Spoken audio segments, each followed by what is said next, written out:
देखिए, जो राधा और श्री कृष्ण में भेद बुद्धि करते हैं कि ये दोनों अलग हैं, या फिर कहें कि इनका विवाह ही नहीं हुआ, या फिर कहें उनके पति का नाम तो ये था।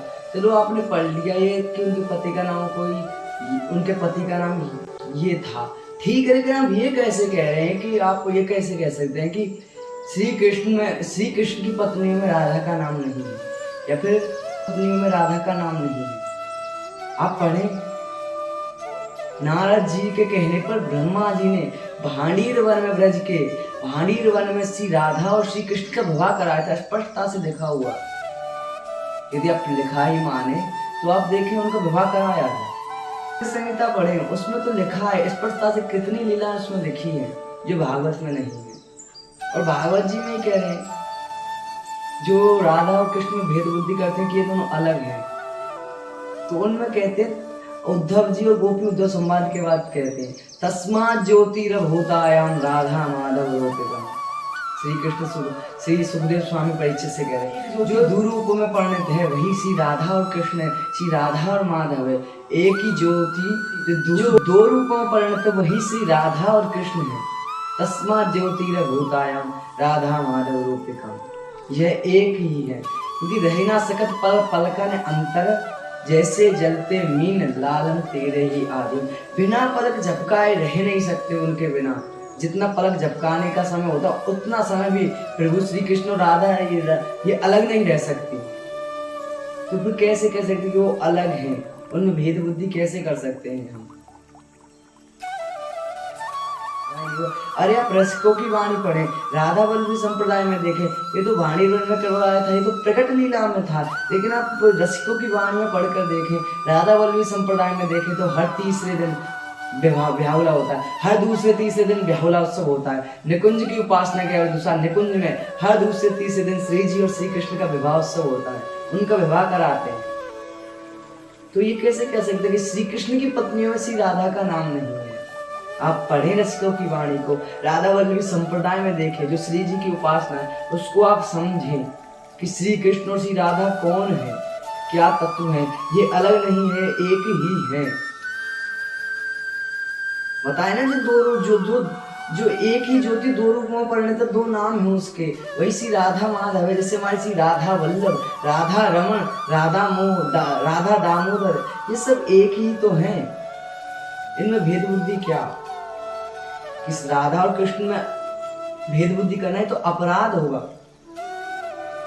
और विवाह की जहां तक कि आप कहो तो पढ़ के देख रहे हैं आप, भांडी वन में ब्रह्मा जी ने विवाह कराया था, ये पता है सभी को। लेकिन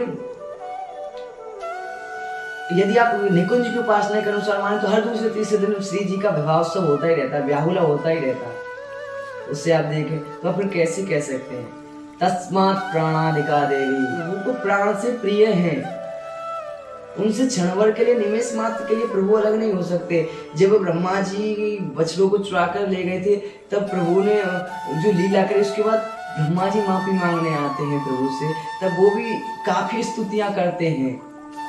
जब जाके वो प्रभु से कहते हैं कि प्रभु ये जो ब्रजवासी, ये जो गोपियां आपसे प्रेम करती हैं, इनके प्रेम के बदले आप इनको क्या दोगे? ऐसी कौन सी वस्तु जो आप इनको दे सकते हैं? तब प्रभु बोले ब्रह्मा जी से कि तुम ही बताओ इनको क्या दे दो।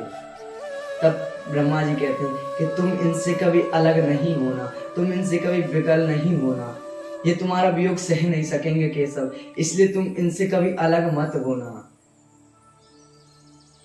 यही तुम इनको दे दो। तो प्रभु ब्रजवासियों से, गोपियों से कभी अलग हुए ही नहीं। उद्धव जी श्री कृष्ण के पास जाते तब भी श्री कृष्ण यही कहते हैं कि तुमको तो केवल ब्रज इसलिए भेजा था कि तुम मेरे मित्र हो, तुम्हें ज्ञान तो है क्योंकि तुम बृहस्पति के शिष्य हो, लेकिन तुमको प्रेम का जो परिचय है वो नहीं था, इसलिए मैंने तुमको प्रेम का परिचय दिलाने, प्रेम का ज्ञान दिलाने तुमको मैंने ब्रज में भेजा था कि तुम गोपियों से मिलो तो तुम समझो कि प्रेम क्या है। और तुम जो कह रहे हो कि गोपियां मेरे वियोग में विकल हो रही है, वो मेरे से मिलना चाहते, तुम मेरे साथ चलो, तो उद्धव से कहते हैं तुम आंखें बंद करो। उद्धव जी ने आंखें बंद करी और फिर कहा आंखें खोलो, तो जितनी गोपियां हैं और श्री राधा रानी उनके बगल में बैठी है। उद्धव जी कहते हैं प्रभु ये क्या? तो प्रभु कहते हैं कि मैं इनसे क्षण भर के लिए भी वियोग नहीं हो सकता उद्धव, ये तो लीला है।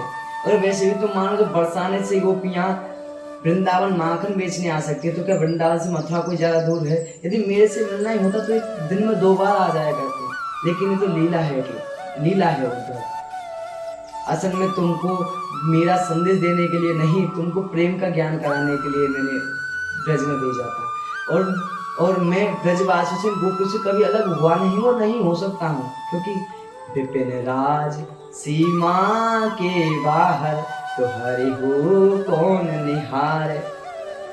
सीमा के बाहर प्रभु कभी गए नहीं है। वृंदावन, ये ब्रज की जो सीमा, उससे बाहर प्रभु श्री कृष्ण कभी गए नहीं। जो हमारे निकुंज की उपासना के अनुसार जो श्री कृष्ण है, लाल मोहन, ये लीला बहुत बड़ी विस्तृत है। होने गोपियों से अलग कभी, श्री राधा रानी से अलग कभी हो ही नहीं सकते, क्योंकि वो एक ही है। तस्मा ज्योतिर्भूतायाम राधा माधव रूपिका, ये जो दो नामों से आप जान रहे हैं, वो एक ही ज्योति है जो 2 रूपों से परिणत है। 2 रूपों से हम जान रहे हैं, वह एक ही है। ना ही वह कभी अलग थे, ना ही वो कभी अलग होंगे, और ना ही वो कभी अलग हो सकते हैं। ना ही वो, इनमें भेद करना, इनको अलग समझना ही तो अपराध है। आप निकुंज की उपासना को पढ़ें, आप राधा वल्लभी संप्रदाय को पढ़ें, रसिकों की वाणी को पढ़ें, संतों की वाणी को समझें। यदि विवाह की बात करें तो निकुंज में तो हर 2 से 3 दिन विवाह उत्सव होता ही रहता है। रही इनको अलग समझने की भेद बुद्धि, तो आप पढ़कर देख लो, इनको राधा तत्व क्या है वो पढ़ें आप। ये तो स्पष्टता है कि श्री कृष्ण और राधा रानी का विवाह भांडीर वन में नारद जी के कहने पर ब्रह्मा जी ने कराया था। तो इसमें आप ये कह नहीं सकते कि आप कि प्रकट लीला की बात करें तो कि श्री कृष्ण की पत्नी में राधा का नाम नहीं है, और फिर आप उनकी पत्नियों का नाम बताएं, या फिर ये तो अपराध है।